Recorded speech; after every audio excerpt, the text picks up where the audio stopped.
a lot of lost souls here. A lot of people cursing each other. New York is a paradise for demons.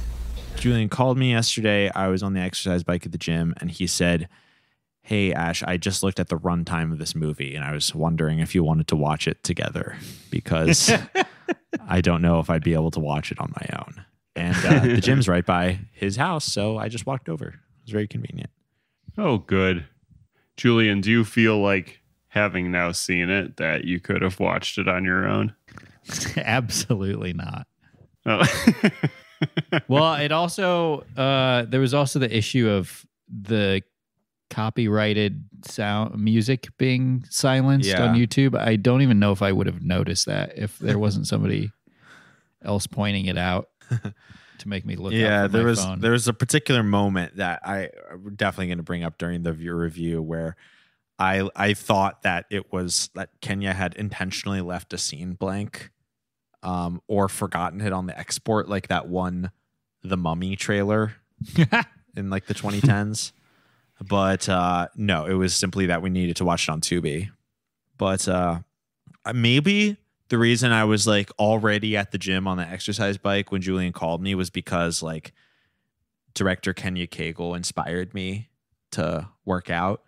Because doesn't he have an exercise empire? He does, yeah. I keep meaning to like watch his workouts. I wonder, like, do you think they're like good workouts? Do you think they're He's like... in really good shape in the couple clips that I've seen, and he seems to be maybe in his late 60s. Yeah. So yeah, they're probably good workouts. I just feel like, and I haven't watched them, but I just feel like, you know how when people get to a certain age, they have a workout regimen that works for them. Yeah.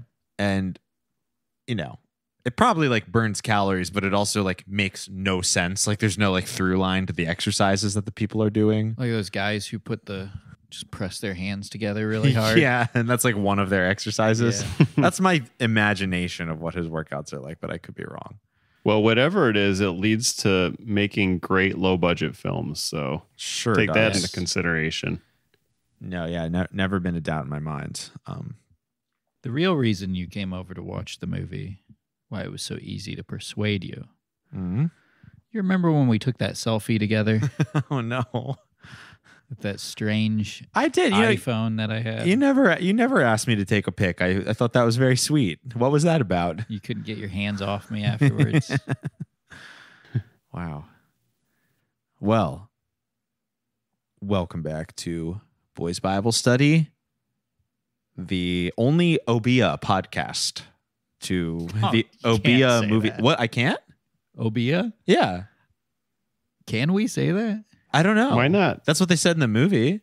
Yeah. You know what? I did It's look like it up on Wikipedia, and like it is, I don't know if it's like a slur, but I do think it's like not a respectful way to refer to like a type of, it's like saying voodoo. Yeah. Which is like, voodoo is technically a religion, but people also use it as like a pejorative. Oh, so it's like not something you would actually call yourself. It's because that she was basically a villain character. I think so. Okay. It's like that because like obeah, I believe, was a word they used like in the New World as like a catch-all put-down term for like, you know, what they saw as like a low paganism.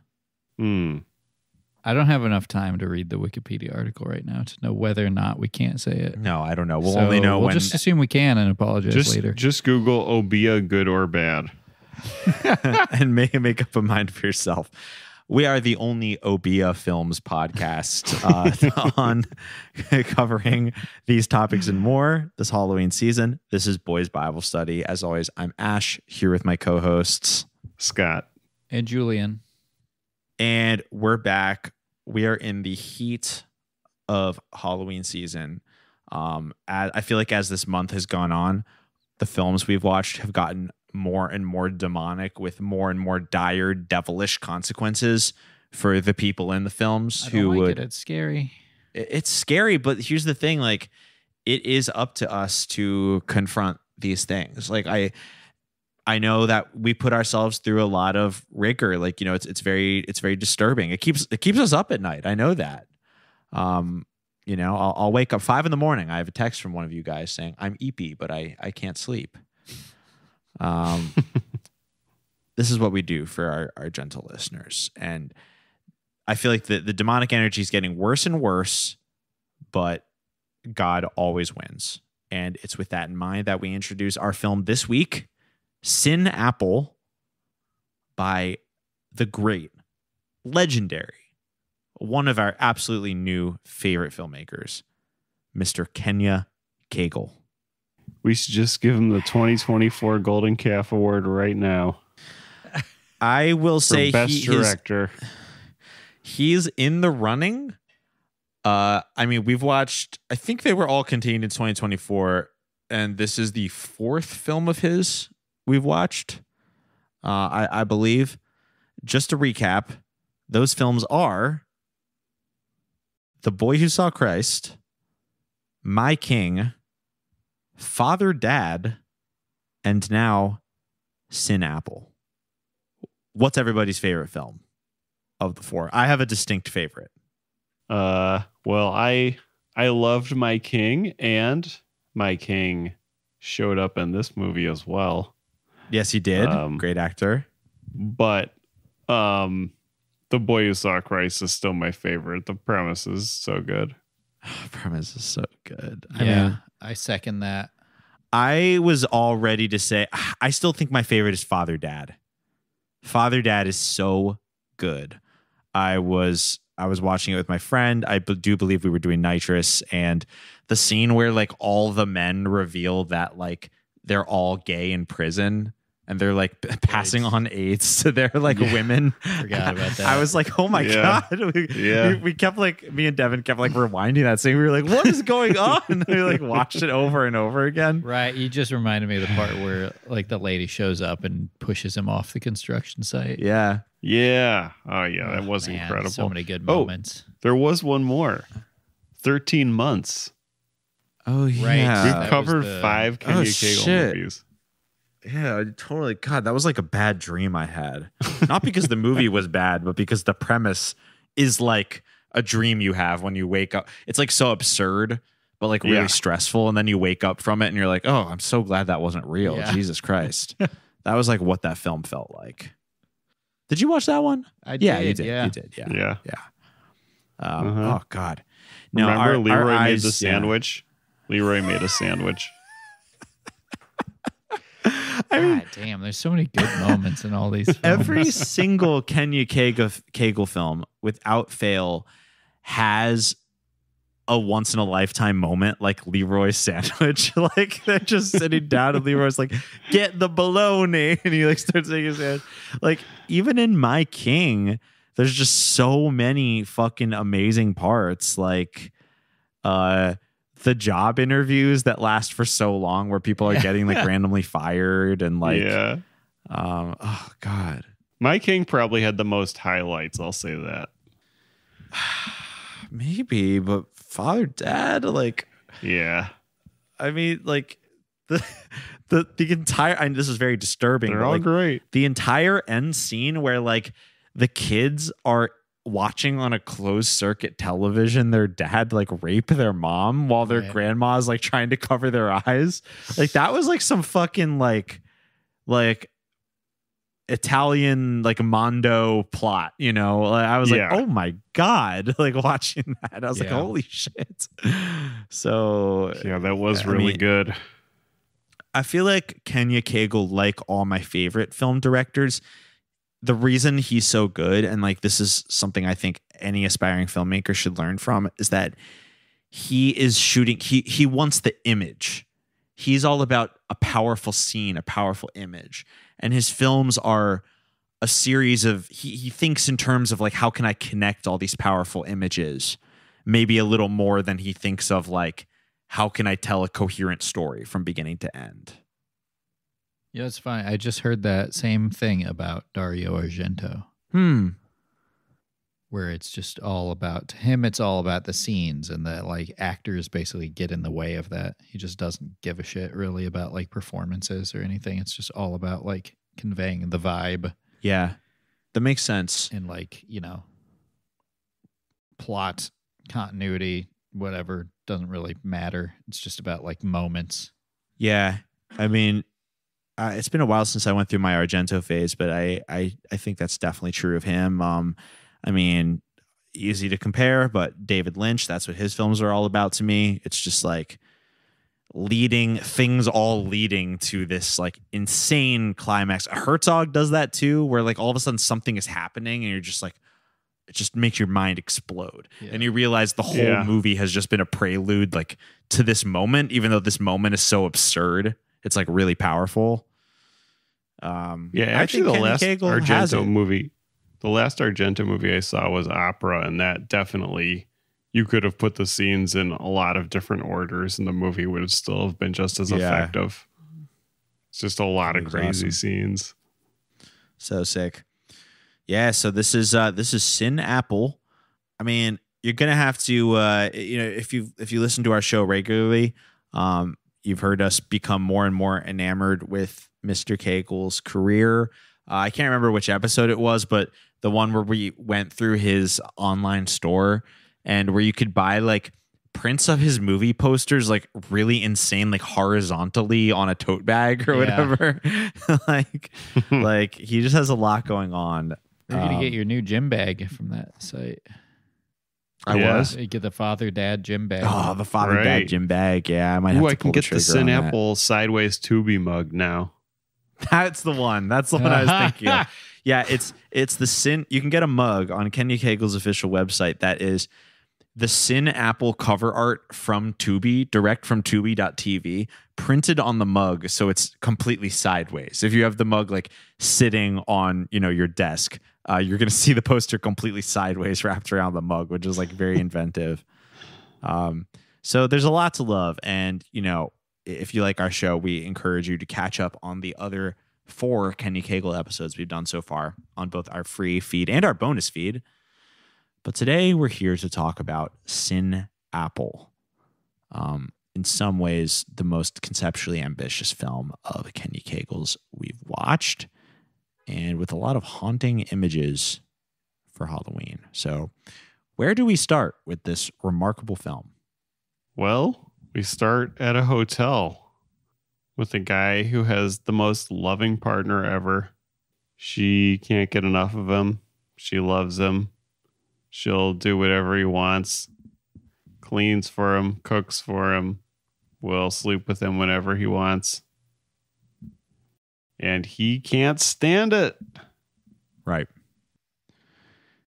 Yes, he, on paper, he's living every man's heaven, but in a practical sense, it's every man's hell. This woman will not leave him alone. She is always right by his side, doting on him, and he wants to stop. But who comes to the door at that moment than potential future Golden Calf nominee for Best Supporting Actor? Madam Latasha. I'm looking IMDb. Yes, it's Melissa Avery as Madam Latasha. She is the obeah woman of the film. That's how they refer to her. Basically, practically a witch, a psychic and a witch.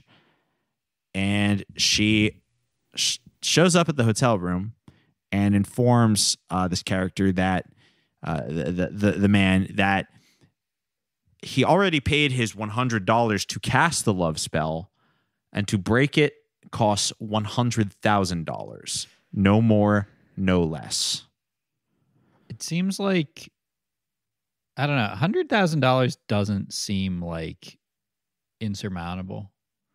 Right. If you're, if you really need this curse, bro. If you're trying to break a curse, breaking a curse seems like it should be like, not something that you can pay off. Right. Like you could just go to the bank and apply for a personal loan. And write down breaking curse as the reason. You could apply for one of those like PP loans or whatever they're called. Curse Breakers LLC, and then like get it all forgiven. Yeah, that's one way. So I'm just gonna start. Well, $100,000 is a lot when you need it yesterday. It is a lot of money. That's for damn sure. True. I mean, yeah, So maybe you could cheat and beg your way to $100,000 if you were desperate. But yeah, if you already need the money, it's a lot of fucking money. But Also, her selling this curse for $100 is so funny. It reminded me of like, you ever seen those spells you can buy on Etsy? Mm-hmm. No. It's like that kind of shit. Yeah, if you go onto Etsy and just search like spell or curse, you can buy them. Yeah. And you're basically just paying somebody like $45 to cast a spell on you. Yes, it's a pretty popular thing on Etsy. It's pretty crazy. Does it work? Should I do it? We could do it for the show.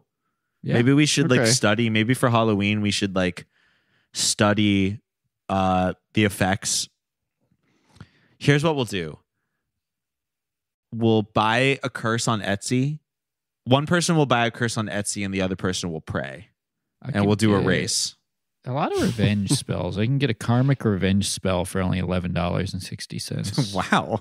Hmm. Because, okay, that takes away what I was going to say. So I was basically going to point out Madam Latasha, worst business model of my life. She's terrible at her job. This person's selling a destroy Wait a your minute. enemy's spell for $454.86. Do you have to pay tax on that via Etsy for like a spell or a curse? I don't know. Well, here's something interesting. I did find a obsession love spell. Be obsessed with loving me. Love spell X. Make him obsessed. Which is basically the plot of this movie. Yeah. Yeah. For $101.45. So Ooh. Madam Latasha was undercutting. She was actually on the lower end of market value for love spells. It's just, I'm just thinking from a business perspective. Madam Latasha, she gets $100 right away for doing the spell. It takes a lot of work and Yeah. it works. It legitimately works 100% of the time. People do it immediately. They don't even have to think about it because they want someone to love them. And then $100,000 to break the spell is just, she has to do so much work to keep telling them no, $100,000. No one is ever going to pay her that. They're just going to kill the Yeah. person. Which is Right. funny because it's like every person that we see like regrets getting the spell. Here's what I'm saying. She should charge $1,000 for the spell and like $10,000 to break it. Yeah. She would get her money. Oh, absolutely. She would make $11K a pop instead of $100 a pop. Yeah, you're right. Yeah. You're right. Because hers actually work. They work immediately. Yes. So, you know, I just feel like she's leaving money on the table. Well, Madam that is Latasha. why she and everyone else in this movie live in a room with completely barren white walls and like a single air freshener and pull-up bar in the corner. Kenya Cagle clearly had access to a hotel for this movie. Yeah. We Yes, were he talking did. about maybe he was managing a hotel at this time or working at a hotel, knew somebody. But this is interesting. He flew the whole cast out to Las Vegas. Yeah. Well, not the whole cast, but a majority of the cast. A portion of the cast, yeah.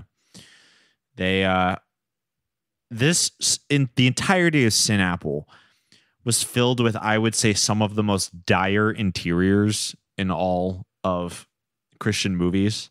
Just so many rooms where like someone was getting beaten within an inch of her life, and on the top of the wall, like hung all the way by the ceiling, would be like a really shitty illustration of Tupac with like the word believe next to it. It was just like, oh my God. Yeah. The heights, it wasn't even necessarily like the artwork. It was just the heights at which things like framed items were placed. Yeah, it really made you think like, I mean, Kenya Cagle must be like 7'5". Yeah. Like, because his first instinct whenever he goes into any room is to hang a piece of art so it touches the ceiling. And there were so many rooms where like there would be a row of art on the wall. It would all be spaced completely unevenly, and it would all be like low res photos, like like printed from somewhere. Or it was just in a hotel room, and also like hotel rooms that were just insane, like a gray like, you know, armchair, like thin armchair, like tucked under a table, and one like red block on the wall that was the only piece of color in the room and didn't fit. It was just like, where is this place? It looks like a WeWork. Some interesting set design. Yeah, it's just every time we would go into a room, it would just be a bathroom with a single like Glade air freshener in it. We'd be like, what? These people, who they're just like spraying poison at themselves. Every room has like artificial air fresheners in it. Yeah, I think there was a lot filmed in his own apartment. I'm thinking, and similar to My King, it's just like the apartment is just like everything that's in the apartment has been pushed into each corner of the room. So whenever you're like see two people enter a room, there will just be like, it's like that one room where it's like name one thing in this like AI generated image. Yeah. It's just like a pile of stuff in the corner that is like a fucking H.P. Lovecraft creature. You can't describe it. Yeah, right. You can vaguely recognize its shape, but you can't actually identify it. Bicycle handlebars coming out of a vacuum cleaner. No idea what it is. Yes. So this is the world of Sin Apple. And, in the first kind of introductory scene, we learn about Madam Latasha and her capabilities, which are very powerful. She's clearly a powerful witch.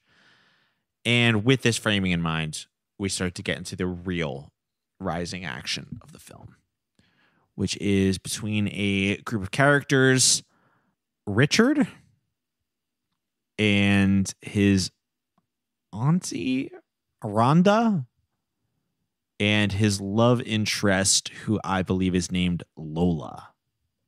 And there's a lot of shit that happens in the film. They are not at all the only characters, but it's with the three of them where a majority of the action lies. And Richard was the dad from The Boy Who Saw Christ. Right.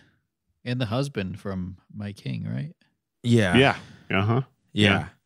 Yeah, he is. I love him as an actor. Like, legit. Yeah. He is so good. In this movie, I thought he like played his role pretty damn perfectly. Like, he's this guy who is, definitely kind of has like abusive tendencies, but is ultimately a pathetic figure until, Madam Latasha's spell empowers him to be the abusive, domineering man that he clearly wants to be. He just never felt like he was able to do. And like, that's a much different character. The actor's name, by the way, is Christopher Clayton. That's a much different character than Mr. Clayton portrays in the other Cagle films. So, he's willing to go there depending on whatever. I can understand why Kenya cast him and everything. Yeah. He's an actor's actor. Yes, he is. He's a podcaster's actor. He's an actor that who's only been in 3 movies that podcasters will like to talk about on their show. 3 movies that I love. Yeah. Oh my God. How did he get in touch with Madam Latasha in this film? I don't really remember. I don't remember either. Madam Latasha is just like, she's around, she's doing business. There's like word of mouth. Yeah. Going on. She splits time between Las Vegas and New York, which, by the way, worth pointing out, it's how this movie got its name. Sin Apple, the city of sin and the Big Apple. Yep. That's what this movie is really about. Did you catch that, Scott? Yeah. Yes. Honestly, yes. That's so dumb. I didn't figure it out until like 2/3 of the way into the movie. I didn't either, and I thought that I was actually really excited because the windy apple. I thought that the apple was referring to the Apple iPhone because taking pictures on a phone was a huge plot point of the movie. Like, it really was like the action on which so much of the plot was constructed. So I was like, oh my God, is it like the iPhone is the apple from the Garden of Eden?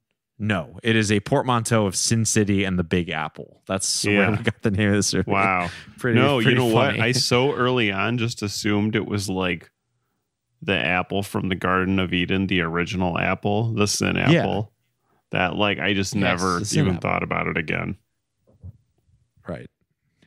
But I was, this is when it was revealed, like 2/3 of the way through the film, it was a big moment. But I think Madam Latasha is just around. Maybe someone bought from her on Etsy, and got good reviews, so recommended her to a friend, etc. But she's around. This movie reminded me a lot of Cure. Yes. Just like a figure sort of going in and out of people's lives and having a hypnotic spell over them, causing them to commit evil deeds. And this was a little more silly, I guess.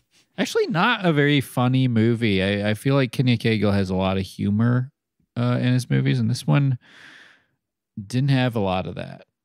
No. There's a couple. Yeah, just with the couple interactions with them. Like, oh, we're so in love, that Kenya was in himself. Yeah. Yeah, those were kind of funny. But you're right. I mean, this was a very dark movie, frankly. Yeah. It really was. It really was. Up there with Father Dad. Father Dad, which was, was also quite dark overall. Yeah. But I want to rewatch Father Dad now. Yeah. Yeah, I'd rewatch that. So Richard's horny for this lady. Lola. Who keeps rejecting him. He's horny for Lola, who keeps rejecting him. Who, as you said, Scott, says some very nasty things to him. Really racist things. And he's obsessed. He wants her to come around. So he contacts Madam Latasha and casts a spell on her. And suddenly she can't control herself, even though she was seeing someone at the time. She was seeing a man called Boulder. Yes. Who I don't think we ever see. No. We never meet Boulder. And she does say to Richard, she says, I don't date dark-skinned black men. I don't date black men, especially dark-skinned black men. And that Richard makes her throw up in her mouth. So is that a yes? I'm throwing up in my mouth. So this is not, she's making it quite clear, her intention. She's not being cagey. This is why Richard needs to see Madam Latasha. Yes. Not why he needs to move on, but why he needs to. Does Madam Latasha live in Las Vegas or New York? Well, she splits time between the two. And I'm pretty sure she says that in the film. Because in her many conversations where she'll say something like, New York is a paradise for demons. Remember how she answered the phone? I was just going to say. Hail Satan. There's so many good Madam Latasha moments, but there's one where her phone rings and it takes her like 20 full seconds to like identify where it is coming from and answer it. And then she like hits the button, slowly puts it to her face and goes, Hail Satan.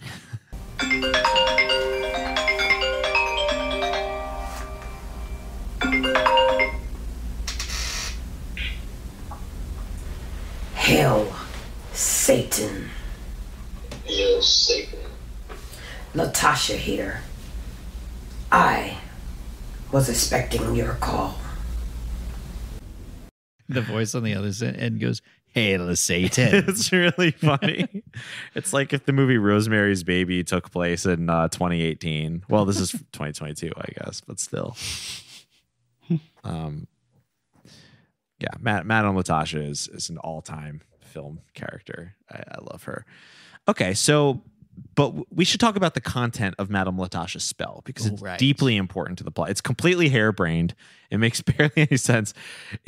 This is why I'm saying she works so hard for her $100 because she has to like talk these people through this spell that they can't do right. It's like if she was making $10 an hour, that's basically what it averages to for her like time spent on this project of getting someone to cast the spell. And then to be like, and it costs $100,000 to remove it. You make more money being a notary public. Seriously. All you got to do is watch somebody sign a piece of paper. She needs to make like an unlisted YouTube video and have like a QR code so they can just scan that real quick because like she's spending a lot of time just repeating herself. Yeah. And part of the spell, what you have to do to like solidify it is you have to get a phone and use that phone, take a picture of yourself and the object of your love spell. Yeah. And then, this is very important to anyone listening who wants to try this. I wouldn't advise it, but what you have to do is you then have to not only delete the photo, but throw away the phone. What I love about this movie is throw away, it's not defined what that means. Does that mean destroy the phone? Turn off your TV, turn off your electronics, smash your phone, pull your bed away from the wall now. Is that referencing the Q? Yeah, the Q drop. QAnon. There's been some really good Q drops. Scott, there's a new QAnon Twitter account that has like 250,000 followers. I mean, it's clearly just someone. I mean, Q has always been this, but Yeah. it's clear this is like what? the 30th Q that Yeah. we've had. There was one. It's like Doctor Who. Yeah. Dr. Q. Ooh, I hope there's finally going to be a woman Q. There was a Q on like 2 days ago that was like, do not look at the sun. Do not go outside. And then the following day, it was like, now don't look at the moon. It's so funny. That's the best part about this new version of X. Yeah. Is that like just anybody can fucking get a blue check mark and just say, I'm Q now. And like 250,000 bots will just follow you. Yeah. I'm the new prophet. Yeah. I have I'm a the blue prophet check now. mark. Like legit, any one of us sitting here, we could start an account and just say like we're Q. And Whatever happened to Praying Medic? Do you remember him? oh, I forgot about Praying Medic. I hope he's still making the big bucks on Patreon. He was Praying like medic. Yeah. Yeah, he was like the original like Q disciple, I feel like. He was a Q he was like a Q rabbi in the sense Yeah. that like he interpreted and taught the teachings of Q. Yes. And he had a cottage industry where he made like tens of thousands of dollars a month on Patreon for like expounding upon and disseminating Q drops. Looks Holy like he's shit. posting. He's written books about emergency preparedness. Since fucking Twitter's all fucked up now, I can't see any tweets. In Has anyone any done that for order. Trump? Like just really made all his like nonsensical, like unfinished sentence style ramblings into like reading between the lines and like making it biblical. That's a really good point. Oh, there has to be. There has to be, but I mean, this is the thing about him. I mean, this is what makes him such a good candidate. He only says like every third word of his sentences, so Yeah. your mind has to fill in the gaps, and so everyone just think what everyone just thinks he wants to do what they want him to He do. is like a soothsayer. Yeah, He's like somebody you would go into it, like you would be sent to talk to in a tent, and he'd be like covered in like a bunch of robes. Somebody that you wouldn't be able to see him. you would ask him, "Do you have any rumors?" And he would respond. Yeah. So a funny thing about Richard's case in this movie. So we've just said you have to destroy the phone. Richard doesn't do that, or no, you have to throw away the phone, whatever that means. Does that mean put it in the trash? Does that mean throw it in the water? I don't know. But you got to be ready to ditch a phone camera. Those things ain't cheap. No. Richard does not do this. He just leaves the phone at Rhonda's house. And kind of going out of order in the plot of the movie, but this comes back to bite him because his love spell on Lola, we find out it doesn't fully take. But also later on in the film, Rhonda's like husband or boyfriend finds the phone and it's just takes a picture of her and her friends out at dinner, and she's like, "Where did you get that phone?" And he's like, "Oh, I don't know. I just found it in your drawer." He couldn't find a phone, so he just grabbed a random one that was in a drawer. Which that's not how phone He's like, you got a ownership phone works. around? honestly- Never mind, found one. Yeah. It doesn't make any sense to us, but I can absolutely see someone his age doing that. Like, I do feel like there are probably more people than you'd want to acknowledge do shit like that. It's Would just have possible. like just keep their iPhones after they get a new one, and then they're like, "Oh, what's your phone?" Yeah, oh, this one works. Like you just need one. Yeah. Yeah, you're right.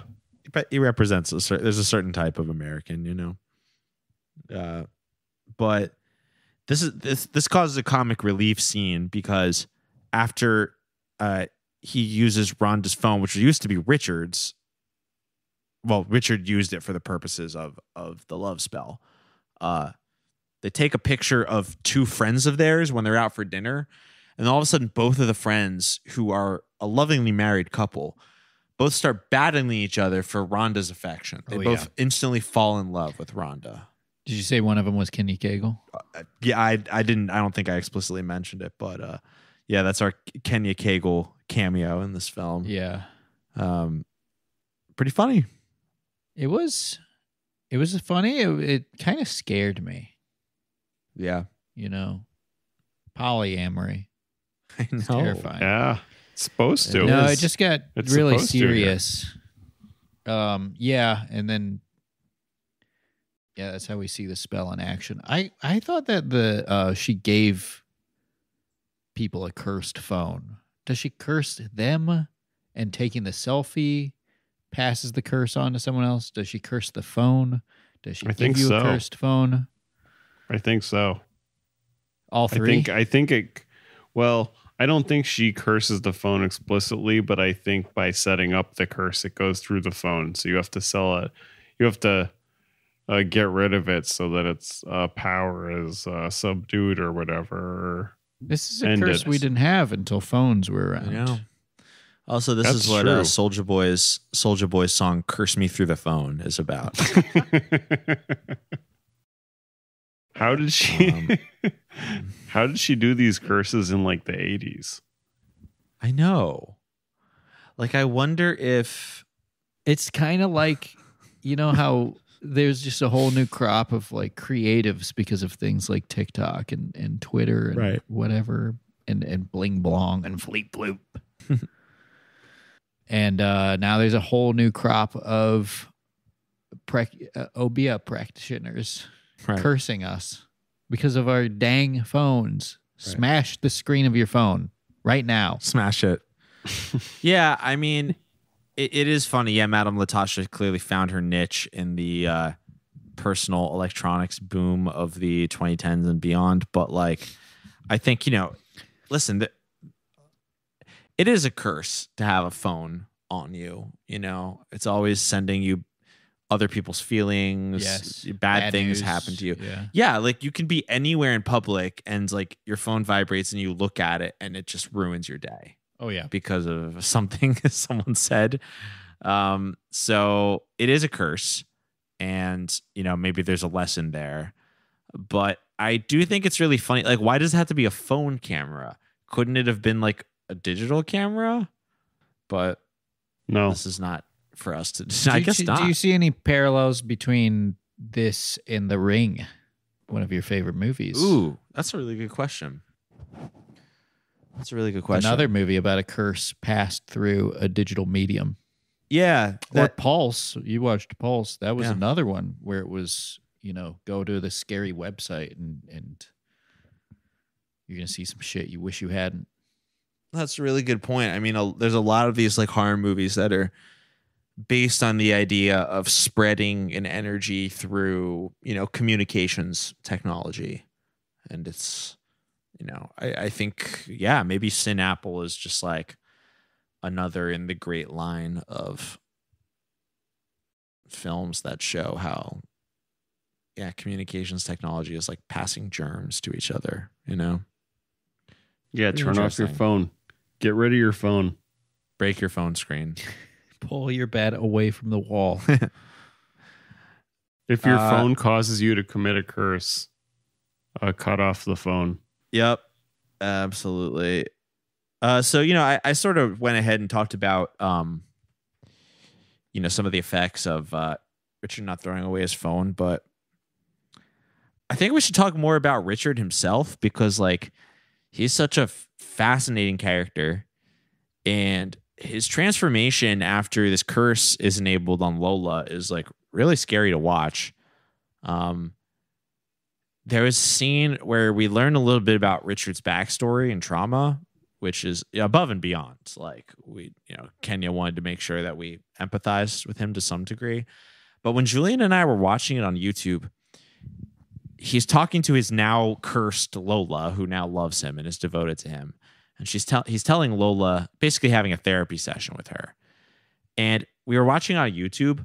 All the audio in the scene goes completely silent for like a full minute and a half. Oh, and we later learned it was interesting. because they were playing. Yes, we later learned it was because they were playing copyrighted music, and where the audio came back in was right when he was saying the pleasure I got from having sex with my own mother so many times. So we were like, what? Yeah, we thought it was an artistic choice, and then it happened again later on. We were like, And, okay, goddamn it. Yeah, we said let's check the Tubi version. Right. Wish we did. And the music was there. Weird that you can get a movie on Tubi with music that would be copyright struck from YouTube. I wonder why that is. I don't know how that distribution stuff works. Well, I know YouTube is like directly connected to what was that kind of place that you used to work for, Ash? Where you'd go through like rights and royalties and stuff. Yeah, rights and royalties and stuff like that. Like I feel like YouTube is connected to like all of the networks that include that stuff. And it's kind of like automated to that, and Tubi is not. Yeah, YouTube is like linked with these rights. Yeah, more Music so than reports. everyone else, basically, because YouTube's been around for a while and like claims to have everything and basically does have everything. So, And I feel like, but Tubi is a film distribution platform, so I feel like when you sign up your film on Tubi, you're like signing off that you have licensed all the music for use in it. I feel like the agreement is probably it's assumed that you do, and it would take someone calling it in to stop you from using something. That's my understanding. That's my guess. Yeah.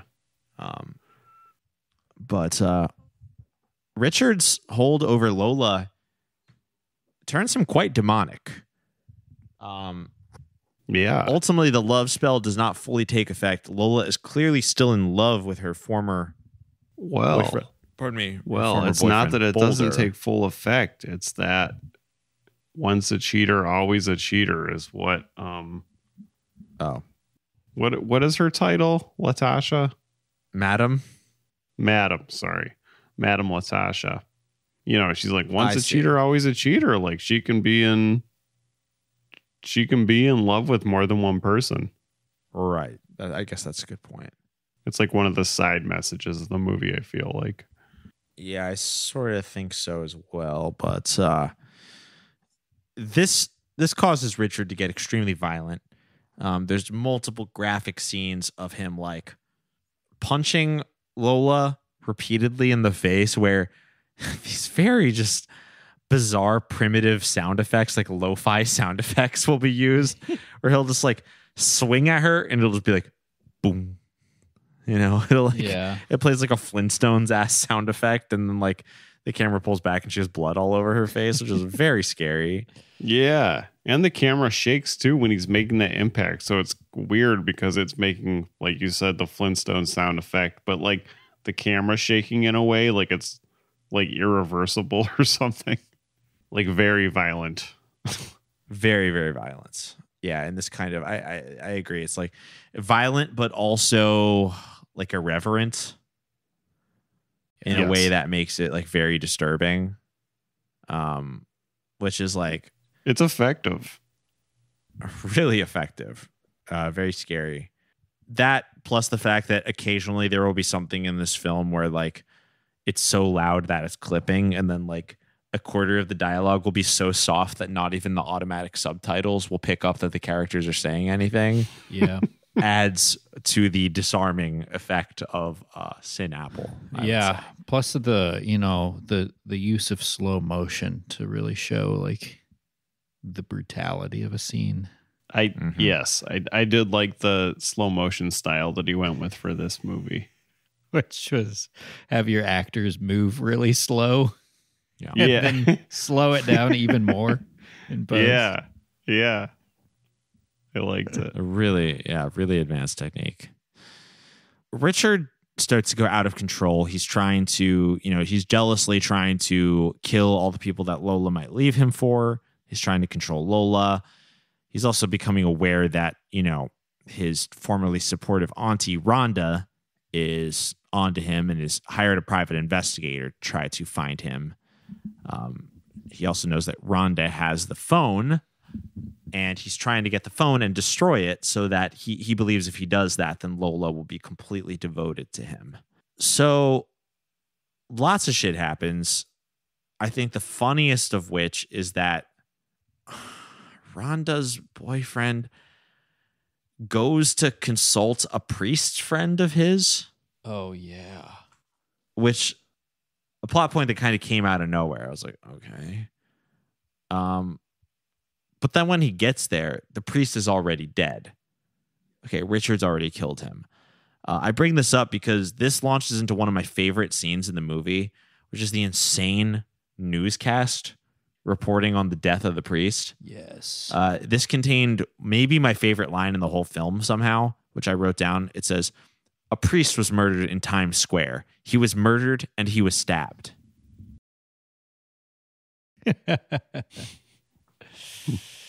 Delivered by a woman in a skin-tight leopard print sweatsuit.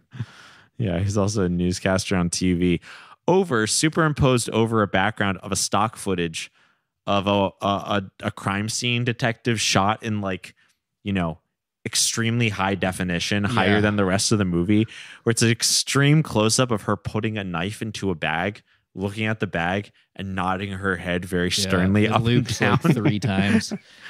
So crazy. There was also the guy, she was like, "And now to Brian for more." And it's like 22-year-old in a red hoodie who's just standing there, and he's like, "I knew this priest and he was a good guy, and it's really sad to see him go." It's just so strange. So bizarre. That's a real Kenya Cagle touch, because I can't remember which movie it's in, but the one film where a guy moves to North Carolina and they represent that by just having him talk over a green screen of a man driving a tractor. Yeah. Which was that? I literally can't even remember. That might have been The Boy Who Saw Christ. Oh man, I literally don't remember. But I just feel like Kenya Cagle. Kenya Cagle doesn't use a ton of green screen, and he tends to reserve it for these moments that are very high drama. Yes. Or it's the newscast after a priest was stabbed. Goes full surreal. It's just a huge, green screen of a crime scene. Or in this case, he moves to North Carolina because he was saved and he wants to get away from his sinful life. And so the next scene is just him standing in front of a tractor. The only scene in the movie that looks like that. Very interesting. I'm standing in front of a tractor right now. I was going to say, I love that it's North Carolina. I guess North Carolina is considered the South, but I don't associate that state as just being rolling rural hills. There's I know. It's coastal. Yeah. Yeah, it's just funny, right? That comparison for the South when it's most movies are made in California, I feel like. So yeah, a lot of aren't there more farms in California? Whatever. Gotta be. This also brings up there's lots of screen time with the private investigator, who's one of the fucking best characters in the whole movie. Yeah, who is so the bodyguard / driver from My King. Yeah. He's so crazy. He's got this intense New York accent, and he's randomly eating during scenes too. Yeah. I feel like he's kind of Kenya Cagle's go-to comic relief. Yeah, I think so. I mean, if you had a friend who looked like that, you'd put him in everything. He reminded me of Werner Fassbender. Why's that? Same body type, same health, I think. Towards the end of his life, I guess, Werner Fassbender. Yeah. On the level of health basis. Yeah. Keeping himself up at night by jerking off. I guess I'm specifically thinking of Kamikaze 89. Is that the one where he's a detective? I still gotta see that. I want to watch that. It looks so Let's good. watch Oh that. man, it's great. you guys would know exactly what I was talking about if you'd seen it. Oh man, He basically plays this detective. Oh, and awesome. Yeah, this guy's awesome. What do detectives do? They detect or they investigate? I suppose they investigate, but he is detecting. Yeah, this string of murders by. He's trying to tie together this string of murders that's happening in Vegas and New York. Seems like the FBI would be involved. Cross state lines. But this is the best we got. No. Some of the private investigation you just put a curse on him to keep him at bay. Easily Some handled. of the investigating he does is he goes into Richard and Lola's apartment and he's just like, can I look at your bathroom? And then he starts looking at Richard's arms and he wrote down one of my other favorite lines in the movie. I have to check the delicate areas on your arms. What did he say when his when he was going to look in the bathroom, but he got a phone call and he was like, my partner just got shot or something? I don't even remember that. He leaves. Also completely worthless when, the chips are down. Yeah. And in the climax, he's got his gun drawn at God, what's his name? I just forgot. Richard. He has a gun drawn at Richard, and he just blows it. Totally incompetent police officer. He's like, hey, you guys stop right there. Yeah. And then Richard throws a knife like axe throwing bar style at him. Yeah. And it hits him. He just goes straight down. And Rhonda, who, granted, they're not friends. Rhonda hired him, but Rhonda spent many scenes with him in the movie. She does not seem to have a moment of grief or sympathy. She doesn't say this, but her words basically say, "Look what you did now." She's like, "You killed a detective."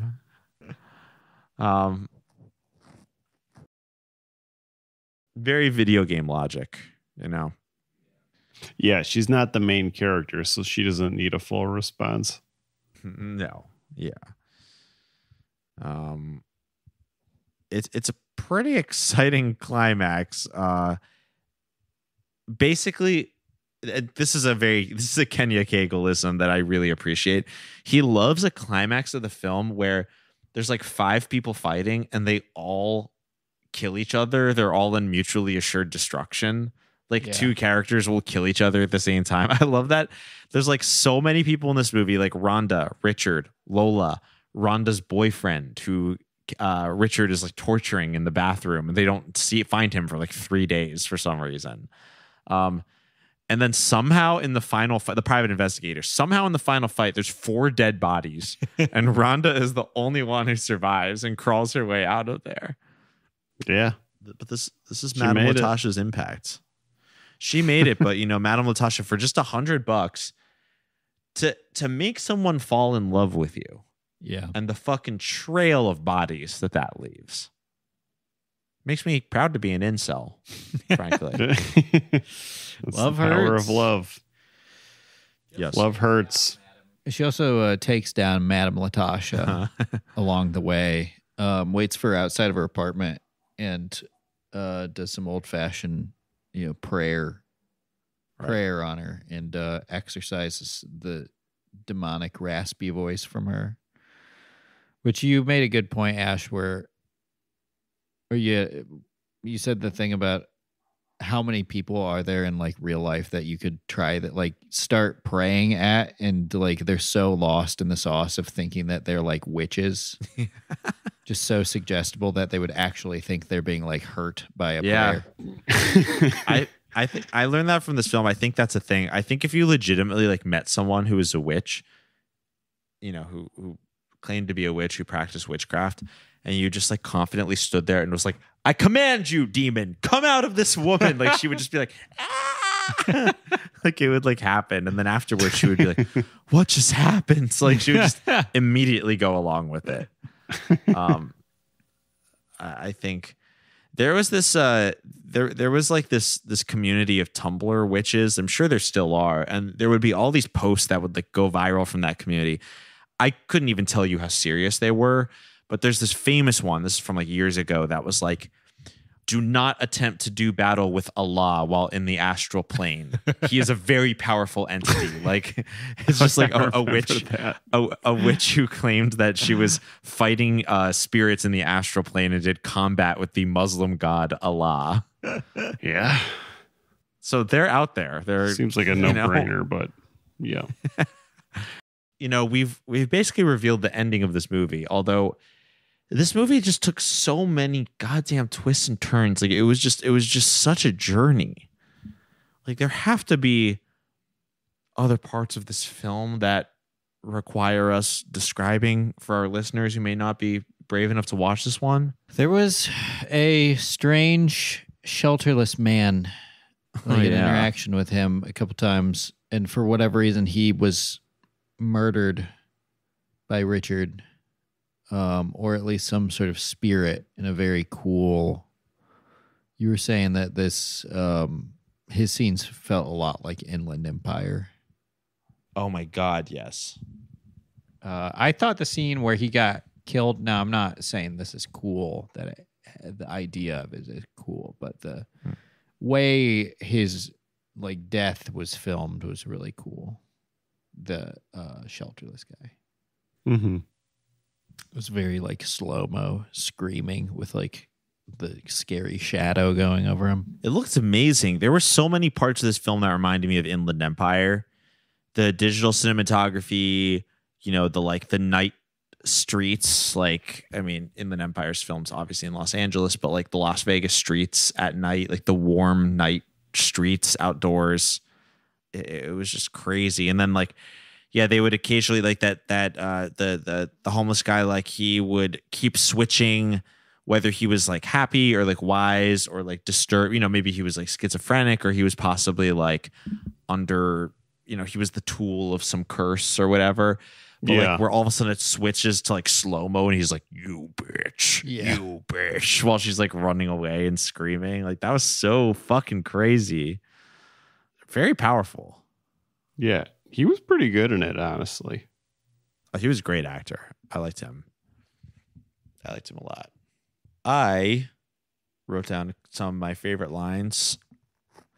I really liked when Richard was torturing. I feel like the guy's name was Sonny. I could be wrong.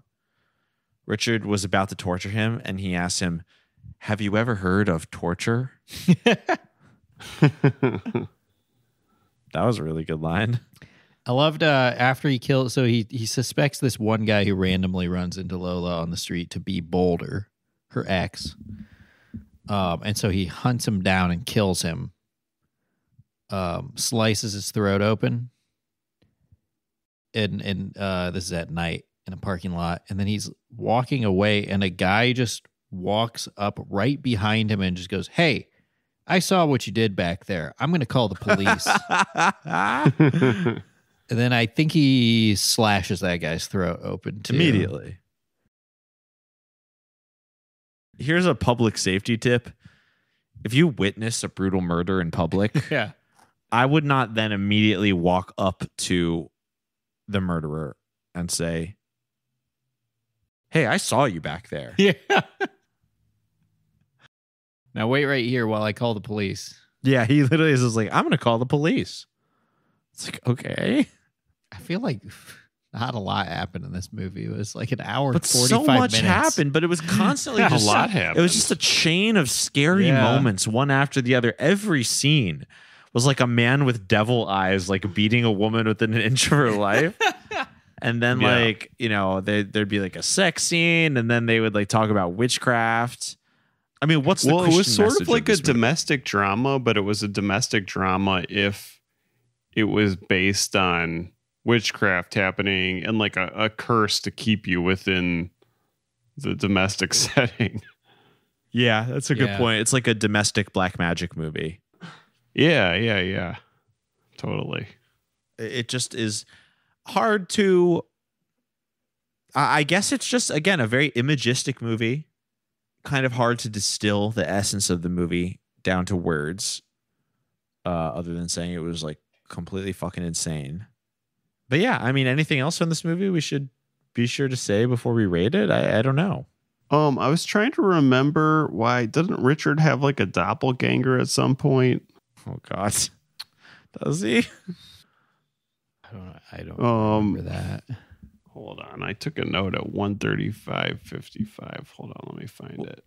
He's sometimes in sort of like devil energy. Yes, he like looks like a demon. I didn't really understand why that was starting to happen in the first place. Did you guys understand that? No, I didn't. It didn't happen with the other guy who had the curse. I know that was very strange. We needed to see. We really needed to tell that Richard was bad. So Kenya edited like red devil eyes in him for some reason. Oh, I'm sorry. My note was in regards to Madam Latasha because she had a doppelganger. Remember that? There were like two of her. Right. Yeah. That's when she was exorcised. Yeah. Okay. Yes. Yeah. That's the Madam Latasha exorcism moment. Yes. There's two of her. I think it was supposed to be like her soul, like the uncorrupted part of herself that she left behind when she became a witch. Yeah. But the film never really like expresses it. Well, I was wondering if that was her actual voice at a certain point because she was like so committed to it. It's a testament to her acting ability. But that scene where there's two of her. One of them had the voice and the other didn't. You're hideous. I am you. You're the one that's hideous. I guess that was, showing the demonic possession. But yeah, it's just like this movie was kind of all over the place with like demons and religion and curses. I guess it's a lot to figure message out. is, I guess ultimately the Christian message is evil does exist, and just generic Christianity can fight it off. Evil is as evil does. It kind of reminded me of last week's movie where it was like Christianity will defeat evil. And you really don't have to get much more specific than that. Right. Especially when it comes to Christian horror films. Yeah. But that really is, because this was a domestic drama, though, the ending of last week, the ending at the end, I was like, I guess that's pretty stupid. But at the ending of this, I was like, that's sad. Like, I'm sad now. I think it's because last week's movie ended with like two dead bodies coming back to life. Yeah. And this one ended with a woman surrounded by everyone who's close to her dead. Yeah. Sad. Yeah, no, last week, not only was it two bodies coming back to life, we only knew that they were dead for like 1 minute. Yeah, that's true. I forgot about that part. No, I mean, this movie ended like an opera. It was like someone screaming from a pile of bodies. Like, should we say how Richard was stopped?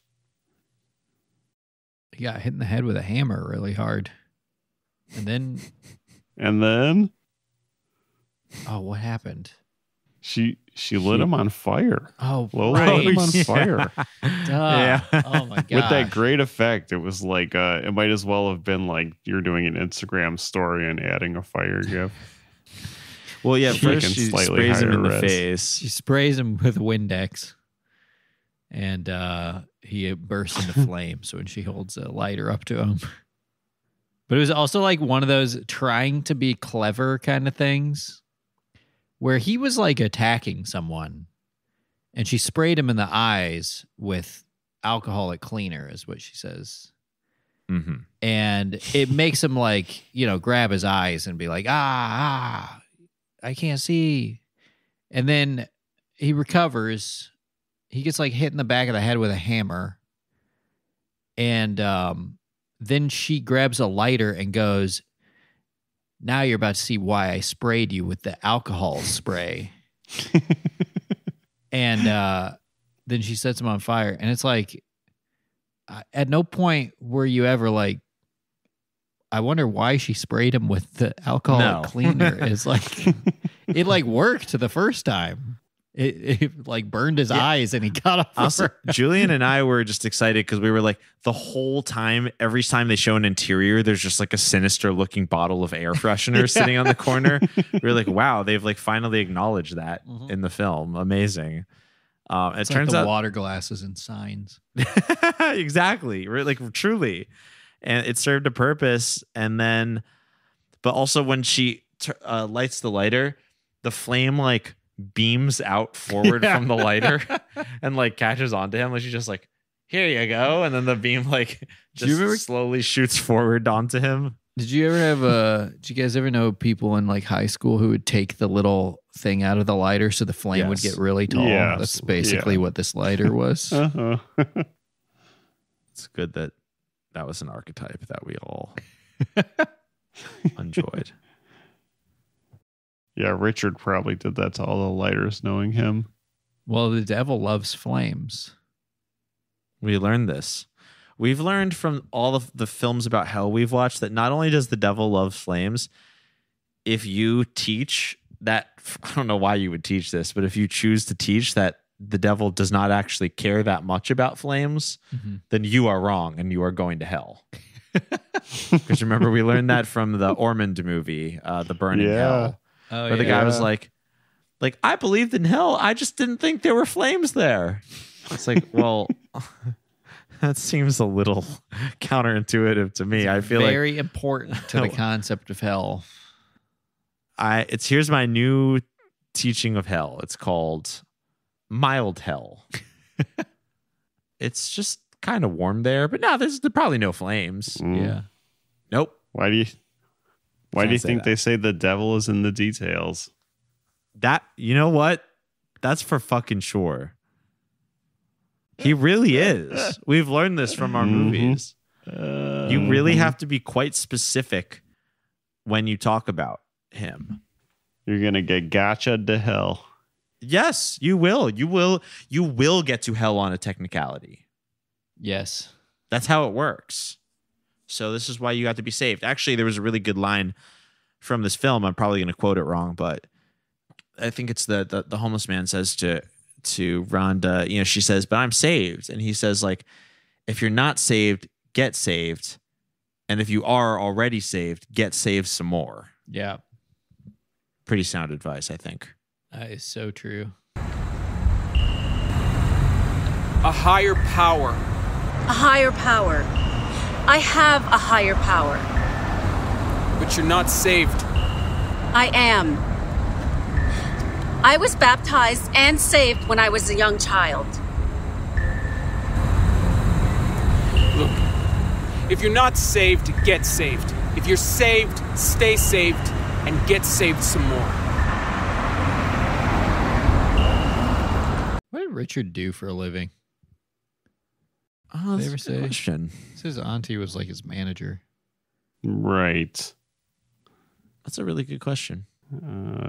He's a OnlyFans model. A showgirl. Yeah. Yeah, he's a Chippendale dancer. Mm-hmm. I don't know. Well, some things will remain a mystery. I guess so. But one thing we know is for sure is that, listen, don't mess around with these curses. Don't buy curses on Etsy. If she's not that into you, why waste your time? It's only $100. But Not to they don't undercut what tell you're you saying, but about the it's- $100,000. Well, the thing is like it's bad people who are buying these curses. So you're saying there's Yeah. no bad curses, there's only bad owners? We're Exactly. only seeing a couple examples here. If he was a nice guy, I if don't he know, was you just a guys. nice person to begin with, then there would be no problem and nobody would know. No one would know. No, you guys wouldn't know if I cursed you to do a podcast with me because I'm such a nice friend. Now, if I was like, God. fucking do the podcast, you're like, okay, I don't know why, but I'm doing the podcast. Then you'd know something was up after watching this movie. I guess so.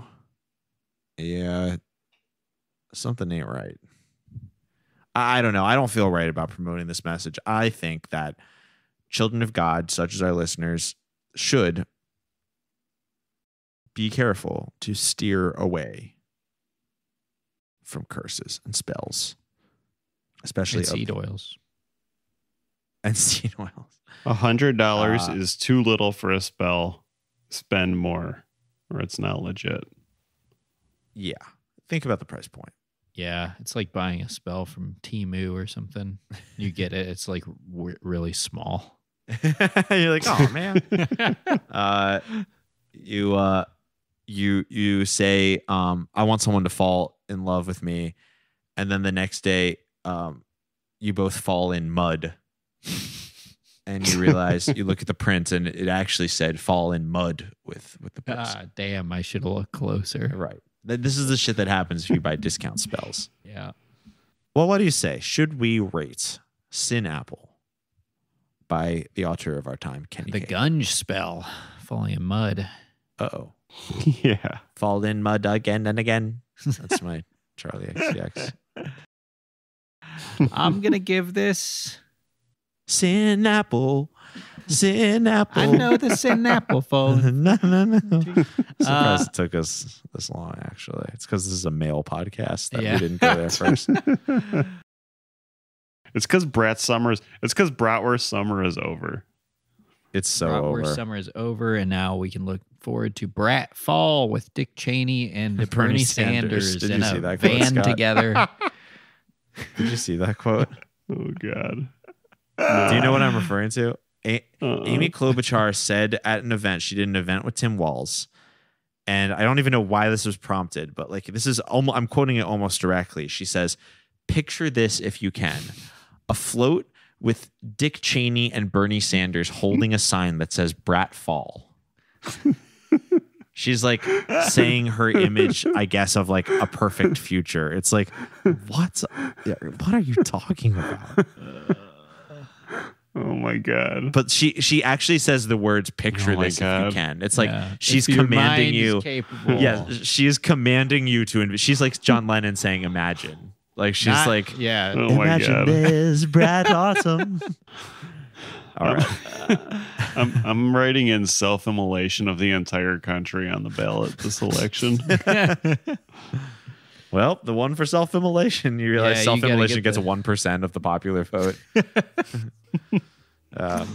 I'm gonna vote. I'm gonna vote for this movie to get 10,000 out of $10,000 to break What? the curse. It's 100,000. Oh fuck! You're only a Yeah. tenth This of the was way a there. lot harder than I thought. Not a penny more 10,000 or a is what penny we less. decided would be more reasonable. Yeah, you're right. That's what I was going for.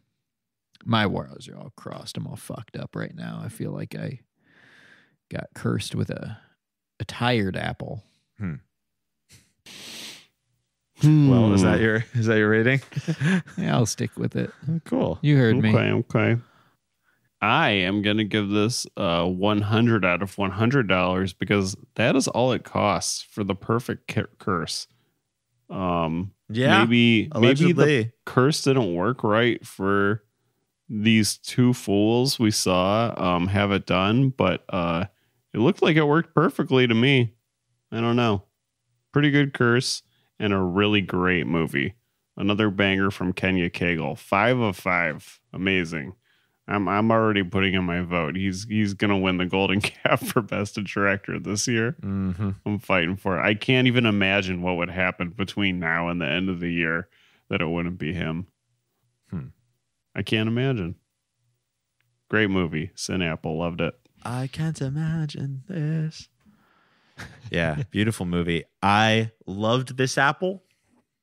I really enjoyed this movie. I mean, I will say for me personally, not my favorite Kenya Cagle, but adds to the constellation of his works that prove to me that he is like genuinely one of the most exciting and noteworthy auteurs working in all of DIY film, but especially Christian film. I mean, that's for damn sure. I think everybody should check out his work. And honestly, we still have a lot of Cagle vision to watch that we haven't even gotten to yet. And we've done 5 movies, so just goes to show you. But damn, what am I going to rate this movie? Gonna have to give this film 1 out of 1 murdered and stabbed priests in Times Square.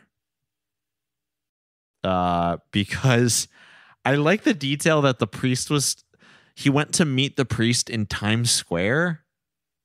What is a priest doing there? I'm not much of a New Yorker, really, but I don't understand why. Hanging out with the sinners, and the tax collectors, and the debt collectors. Yeah, that must be it. But wow, perfect film. Yet again, week after week. What an intriguing way to celebrate our month of Christian horror films with Kenya Cagle's Sin Apple. Been a pleasure to have you listening to us. If it's your first time here, we recommend you check out boysbiblestudy.com and subscribe to our public feeds. Whereas if you want our bonus episodes and you want brand new Boys Bible Study content every single week, go to patreon.com/boysbiblestudy. It costs $5 to subscribe to the feed, and it costs $5 million to unsubscribe from the feed. So be careful. Also, our outro music is the song. Oh, I also should say thank you very much to our patron saints, those who have bought our Etsy spells for $20 a month. Nicole, Marissa, Jeff, Rhett, and Mark. Our outro song is Oh My God by Mary. And from all of us here at Boys Bible Study, myself, Ash, my co-hosts, Scott and Julian, we would like to say, peace be with you. And also with you. Forgive me, Father, for I have sinned. I feel your love in me, it's coming from within. Oh my God, my devotion is so unwavering. Divine emotions when you enter me. Every day you take